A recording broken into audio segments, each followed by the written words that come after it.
Dans cette vidéo, on va regarder comment est-ce qu'on peut assembler plusieurs fichiers InDesign en un seul, qu'ils fassent partie d'un livre ou pas.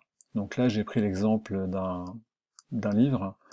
Si c'était des fichiers qui soient juste pas dans un livre, ça marcherait aussi, hein, parce que par la fonction livre, moi, j'ai pas trouvé de méthode automatique. Par contre, on peut passer par la palette de pages. Ce qu'il faut faire, c'est ouvrir les deux fichiers. Donc là, vous voyez que le premier fait 12 pages, de 1 à 12, et le deuxième fait 12 pages aussi, de 13 à 24. Ensuite, on va passer en affichage, en disposition, deux vignettes verticales, ça va être plus pratique.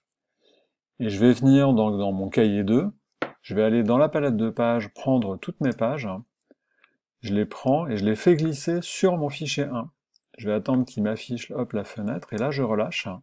Il va me demander où est-ce que je veux les mettre. Donc je peux les mettre au début du document, à la fin du document, ou avant ou après une page spécifique si je veux vraiment les intercaler.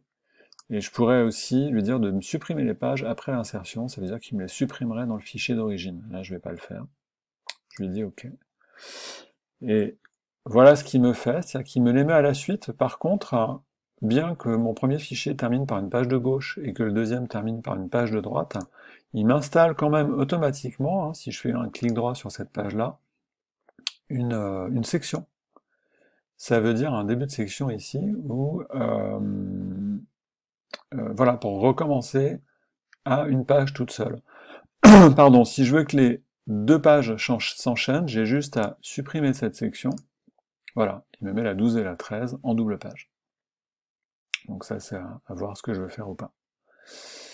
Voilà.